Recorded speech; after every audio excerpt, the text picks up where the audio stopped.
সারাটা রমজান মাস ধরে খাওয়ার জন্য তেঁতুলের টক ঝাল এই মিষ্টি সসটা সবার একবার হলেও বানানো উচিত, কারণ এটা খুবই পছন্দের সবার এবং এটা আমারও খুব পছন্দের। কারণ অন্য অন্য সস থেকে এটা একটু বেশি মজা হয়, কারণ একটু টক টক ঝাল ঝাল মিষ্টি মিষ্টি। তো অবশ্যই একবার ট্রাই করতে পারেন। তো এখানে আমি তেঁতুলের কাতটা বের করে নিচ্ছি। তেঁতুলের কাতটা কিন্তু একটু পানিতে ভিজাই রাখলে তারপরে হাত দিয়ে একটু প্রেশারাইজ করলে তারপরে বিচিগুলো বের করে নিলেই হয়ে যাবে। তো এখানে আমি জাল দিছি খানিকক্ষণ, তারপরে কিন্তু শুকনো মরিচের গুঁড়া আর হচ্ছে কি বিট লবণ দিছি। তারপরে কিছুক্ষণ জাল দেওয়ার পর 1 কাপের মতন দিছি চিনি, তারপর আবার 1 কাপ দিচ্ছি চিনি। তো এইখানে আমি 2 কাপ চিনি ব্যবহার করছি। তেঁতুলের কাপ যে কয় কাপ হবে ঠিক সেই কয় কাপ কিন্তু চিনি ব্যবহার করতে হবে। 2 কাপ তেঁতুলের কাতের জন্য কিন্তু 2 কাপ চিনি। তারপরে চিলি ফ্লেক্স দিয়ে নিব যাতে একটু বেশি ঝাল ঝাল হয়। তারপরে ভাজা জিরে গুঁড়ো, অবশ্যই ভাজা জিরে গুঁড়ো ব্যবহার করতে হবে। কাঁচা জিরা গুঁড়ো দিলে কিন্তু ভালো লাগবে না, বাটার স্মেলটা পাওয়া যাবে না।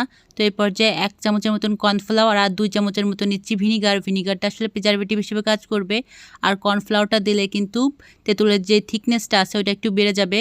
তো এই পর্যায়ে আমি অ্যাড করে দিব, আর অ্যাড করার পরে কিন্তু এটা নাড়তে থাকতে হবে যাতে দলা পাকায় না যায়। তারপরে অনেকক্ষণ ধরে নাড়ার পর প্রায় 15 মিনিট বা জালের উপর নির্ভর করবে, যদি মিডিয়াম টু লো আঁচে দেন তাহলে 10 থেকে 15 মিনিট, আর যদি জোরে দেন তাহলে 5 মিনিট জাল দিলেই হয়ে যাবে। তো এই পর্যায়ে নামিয়ে ফেলবেন। তো থ্যাংকস ফর ওয়াচিং এভরিওয়ান, কেমন হচ্ছে জানাবেন, আর অ্যানিসল পেজটিকে ফলো দিতে ভুলবেন না।